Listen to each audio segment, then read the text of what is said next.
નહીં સાહેબ. ઈષ્ટદેવ આપણો સદગુરુ અને કુળદેવી આપણી માં જોગમાયા 9 લાખ લોબડિયારી છે સાહેબ. એનો એક મારે આ પ્રસંગ કેવો છે તમને. અને સદગુરુ પછી કુળદેવી. હા,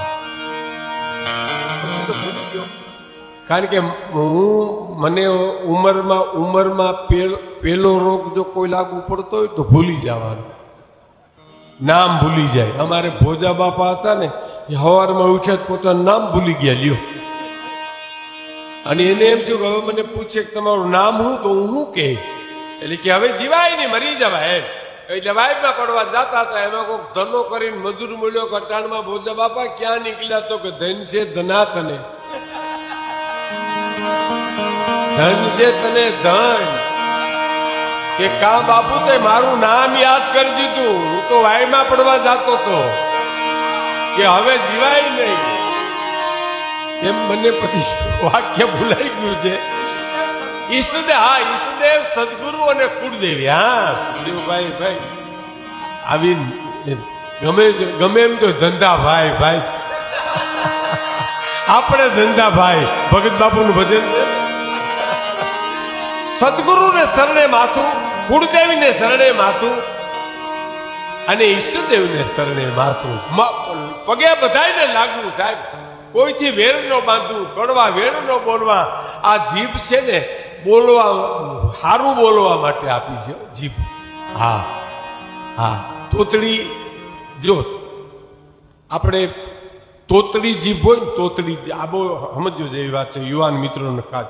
તોતડી જીભ હોય ને તો એમાં આપણો વાંક નથી, કુદરતે તોતડી જીભ દીધી. પણ તોછડી જીભ કરી એમાં આપણો વાંક છે. પાકું ને? તોતડી જીભ કુદરતની દેન, હાલો જે મળ્યું હોય આપણે. પણ તોછડી જીભ કરવી એમાં આપણો વાંક છે. અને બીજું, જીભમાં કઈ ઘા લાગ્યો હોય તો ઘા રૂજાઈ જાય, પણ જીભના ઘા જેને લાગે કોઈ દી રૂજાય નહીં. એવા વેર કાઢો કે કોઈના દિલમાં ઠેસ વાગે, વાણી ઉપર વ્યવહાર માનવીનો સાહેબ. હે એમ કુળદેવી છે, સદગુરુ છે, આપણો ઈષ્ટદેવ છે. ધણી મેં તો ધાર્યો નામી, અને એવો ધારો, એવી જગદંબા ધારો કે હાથ કરો ને આવી જાય સાહેબ. એનો એક પ્રસંગ કરીને મારી વાત પૂરી કરું છું. ગાંડી ગીર, ગીર તો માનું પેટ કહેવાય સાહેબ. હે અમારા હિંગોળદાન ભાઈના દુઆ છે. પણ રૂડી ગાડી આપણી દે, રૂડી અને રાણી આપણી હરિયાળી બળી હેતા. પણ તારણ ઘર નથી છોડવી, એ તારા પશુને પાછા વાળ. પણ ચારણ ઘર નથી છોડવી, અરે રે તારા પશુને પાછા વાળ. ગાંડી ગીર એ તો મારા કવિઓ એમ કે છે માનું પેટ કહેવાય સાહેબ. ગાંધી ગીર તો માનું પેટ કહેવાય. એ ગાંધી ગીરમાં ચારણોના નેહડા, નેહડો એટલે જ્યાં નેહ નીતરતો એને નેહડો કહેવાય છે. જ્યાં પ્રેમ નીતરતો હોય, ત્યાં અવતારો નીતરતો હોય, ત્યાં એને નેહડો કહેવાય. ઘણા મકાનના નામ હોય આનંદ ભુવન બંગલાનું, પણ ડેલીએ તાળા દીધા હોય છે અને બોર્ડમાં રજા સેવા અંદર આવવાની મનાય છે. બોલો હવે શું કરો? આનંદ ભુવન ને શું કરવું આપણે? કેવું નેહડો એટલે નેહ નીતરતો એને નેહડો. મારો બાપલીઓ આવ્યો, મારો વિહામો આવ્યો, મારો પ્રાણ આવ્યો. અને આટલું બોલ્યા પછી લહણની ચટણી અને બાજરાનો રોટલો જેને તમને અમૃતનો ઓટકાર ન આવે તો સાહેબ હું સ્ટેજ મૂકી દઉં અહીંથી. હો હા, પદાર્થોમાં મીઠાશ નથી, પ્રેમમાં મીઠાશ છે સાહેબ. કેમ ખવડાવે છે એમાં મીઠાશ છે. બીજામાં પદાર્થોમાં મીઠાશ નથી, એ તો એમાં પ્રેમ ભળે છે સાહેબ. એટલે એમાં કહેવા બે તો ઘણું આવે, પણ નેહડે પેહું ગાયું અને એ માલદોડ એ વગડો. એ જો પરમ પૂજ્ય મોરારી બાપુ હમણાં એક દી બોલ્યા હતા, બહુ સાંભળવા જેવી વાત છે કે ગામડાના માણસ, સાંભળજો, ગામડાના માણસો ઉદાર બહુ હોય, બહુ ઉદાર હોય, બોલો, બહુ જ ઉદાર. ભલે ઘરમાં 5 રૂપિયા હોય એમાંથી 3 રૂપિયા મહેમાનને માટે વાપરી નાખે, ભલે 2 રૂપિયા પછી કાંઈ વધે નહીં. એવા માણસો ગામડામાં છે. એનું કારણ સાંભળજો, જેને વિશાળતા અરે સંબંધ છે ને એના દિલ બહુ મોટા હોય છે. ઉઠે ત્યાં સૂર્ય દેખાય, ઉઠે ત્યાં સૂર્ય દેખાય, સાંજે ચંદ્ર દેખાય, 9 લાખ તારા દેખાય. વિશાળતા અરે સંબંધ છે જેને, એના દિલ બહુ મોટા હોય છે. અને બંગલામાં આપણે રહીએ, ફ્લેટમાં રહી, નાના નાના રૂમ ને ઓલા રૂમમાં જાઓ તો ઓલા રૂમમાં જાઓ તો અહીં કોળિયું ભટકાય, અહીંથી આમ જાઓ તો અહીં કોળિયું ભટકાય. અને બાથરૂમમાં નાવ જાઓ તો ડોલની જગ્યા તો હોય નહીં, ખોળામાં ડોલને લઈને બેહો નાવ તો થાય એમ. હવે આમાં દિલ મોટા થાય ક્યાંથી? એના કેવી રીતે દિલ મોટા થાય? જેના વિશાળ દિલ, જેને આકાશ દેખાય, જેને સંધ્યાઓ દેખાય, જેને સૂર્યચંદ્રના તેજ દેખાય, એવા નેહડાની માલી પાછ આ ચારણનો નેહડો અને રાણા જગાની વાર નીકળી. રાણા જગાની વાર નીકળી ને એટલે નેહડાના છોકરાઓ અમારા કેળાને કાંઠે ધૂળમાં રમતા હોય, ગાડીયું કરે, ઘોડા ગારા બળદું કરે, પછી ગાડા કરે, રમે. રાણા જગાની વાર નીકળી છે, ધૂળની ડમરીયું છોડે. અને રાણો જગા સિંહાસન ઉપર બેઠેલા અંબાડી ઉપર, અને આગળ ઘોડેસવારો બધા હાલે. એમ એનો દેવાન હતો. એને આમ જોયું એટલે આમ છોકરા રમતા હતા ઘર ગોલકા કરીને ગાડી, તો એમાં કોક બોલ્યું એમાં એમ એમ કે બિચારા ધૂળમાં રખડે. અરે બિચારા ધૂળમાં રખડે, જો તો ખરા. એ બિચારા શબ્દ કીધો, એ છોકરાના હૈયામાં ચોંટી ગયો કે ઉભા રહેજો, અમે આગળ આવીએ. નેહડામાં હળી કાઢી, નેહડામાં જઈને બધાને કીધું કે કોક મોટો માણસ નીકળ્યો છે, હાથીની અમાડી ઉપર બેઠો છે ને અમને ધૂળમાં રમતા હતા ને અમને બિચારા કીધા. એને હે કે બિચારા કીધા એમ? હાલો હાલો. એટલે વડીલે કીધું તમે હમણાં કોઈ આવો, પેલા મને જવા દો. એટલે ડાયો માણસ ગયો, પોતે બેઠા બેઠા બાંધી પાઘડી ફેરી. અને મોટો માણસ એટલે રાજા છે, એને અમન્ય તો રાખવી જ પડે ને. એટલે જેમ કે બાપુ જય માતાજી, ઓહો આજ તો મારો બાપ રાણો જગો નીકળ્યો કે અમારી ગીરમાંથી. તો કે હા. દીવાનજી હતો એ જવાબ આપ્યો કે બાપા અહીં અમારો નેહડો છે, છાહ્યું પીને જાયજો. છાહ્યું પીને એટલે જમીન જાયજો. એ ખવરાવે મોટું, નામ પાડે નાનું. અને આપણે ત્યાં નામ બહુ મોટા પાડે, નામ પછી ખવરાવે કહેવાય તો આપણે ખબર છે બધાને કે છાહ્યું પીને જાયજો અહીંયા. તો ઓલો રાણા જગાએ કીધું કોને કહો છો તમે? અમને કહો. તો કે આ તો આ લશ્કર વયું આવે, ધૂળની ડમરીયું ચડે છે, આમાં માણસોનું કેનું પૂરું કરશો?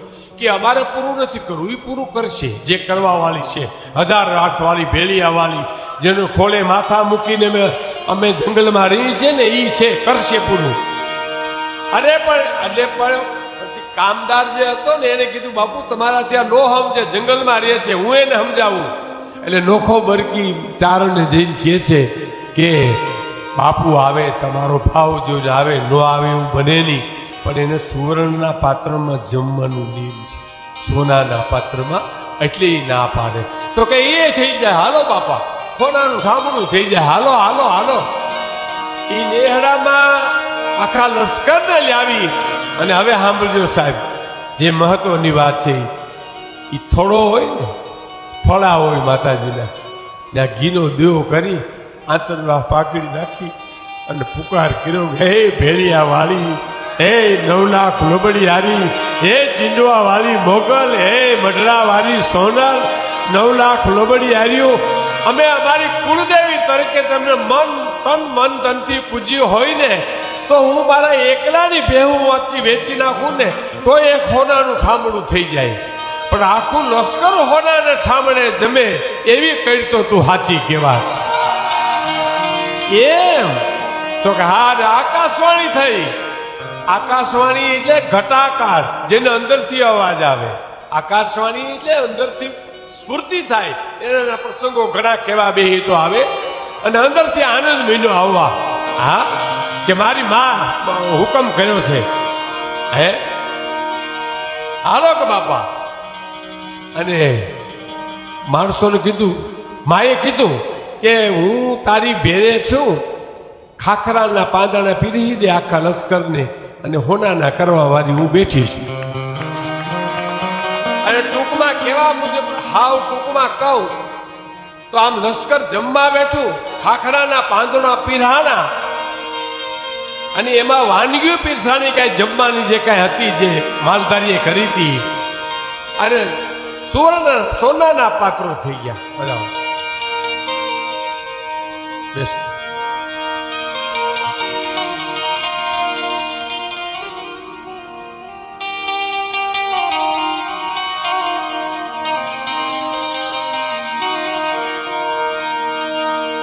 ખાખરાના પાંદડા પીર્યા અને સોનાના થઈ ગયા. લશ્કર જોયું, બધા જોઈ રહ્યા, જે કાંઈ હતા ડાયા વિદ્વાન માણસો, કાંઈ અંધી ચડી ગઈ, કાંઈ બોલી શક્યા નહીં. અને જમીન લશ્કર ઊભું થયું ત્યારે ગીરના માલધારીઓ એમ કીધું કે આ હેઠા ઠમડા તમારા ઉપાડતા જાવ, ઈ ઉપાડે કોઈ અહીં ગરીબાઈ અહીંયા બિચારા નેહડામાં છે નહીં, હે કે ઈ અહીંયા ઉપાડે એવા કોઈ બિચારા નેહડામાં છે નહીં. એટલે પછી રાણા જગાઈ દુહો કીધો કે રાન વસંતા, રાન એટલે જંગલમાં, રાન વસંતા સોહર ભલ સો વાતે સમરત. અને કેમ કહીએ બિચારા કે રાણા જગાને ઓડાવણો હત, આજ મારો હાથ નીચો થઈ ગયો અને એનો હાથ ઊંચો થઈ ગયો. એવી તન મન ધનથી આપણે મા ભગવતીને, મા મોગલને, મા પીછળને, મા હોનભાઈને 9 લાખ લોબાડીઓ જેના જે લોબડિયારી જેની કુળદેવી હોય એને માથું મૂકી દો, સદગુરુને માથું મૂકી દો અને એનું સ્મરણ કરો. જીવનમાં તમારે બહુ તમારો ઉજવાળો થશે અને તમે ખરેખર આમ તમને અંદરથી આનંદ આવે. આનંદ આપણે અંદરનો કોઈને આવતો નથી. અટાણા અંદર બધે બહારના છે, બહારના આનંદથી આપણે રાજી થાય. આનંદ અંદરનો હોવો જોઈએ. હર ભજવું, હક બોલવું, દોનો બાતા વલ, ઈ નરને ઉતરે ની કદી આઠો પૂરું અમલ. હર ભજવું, હક બોલવું. એટલે અમારા ભગત બાપુએ કીધું બે કડી કઈ,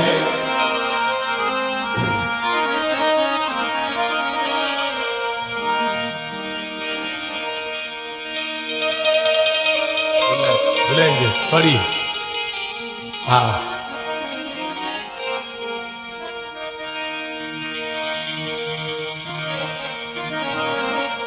કે સોનલ માપ કપાલી પોતા વટ પાળવા વાળી, સોનલ માપ કપાલી પોતા વટ પાળવા વાળી, કાળી અંધારી કાઈ ન સૂજે વરણ માથે પડી રા, કાળી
છૂટવા લાગ્યા બાપે કીધો પેશા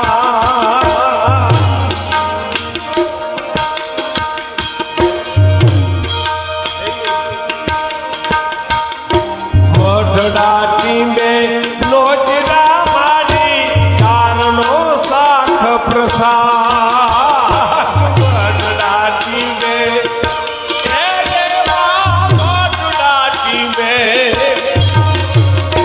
મઢડાટી મે લોચરા એવા ચારણો શાખ પ્રસાદ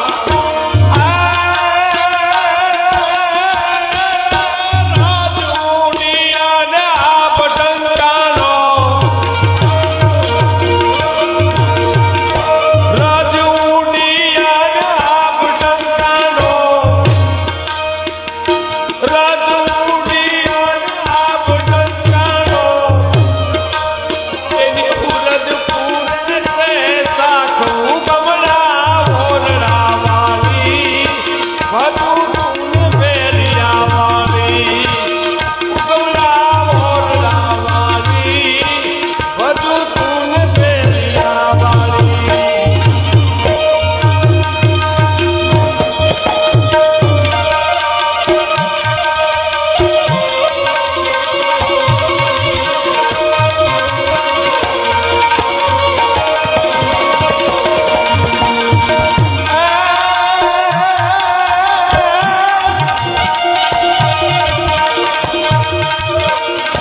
મધુકરીએ તો ફનમાં તમારું હોયું ઈ હાથ નડીએ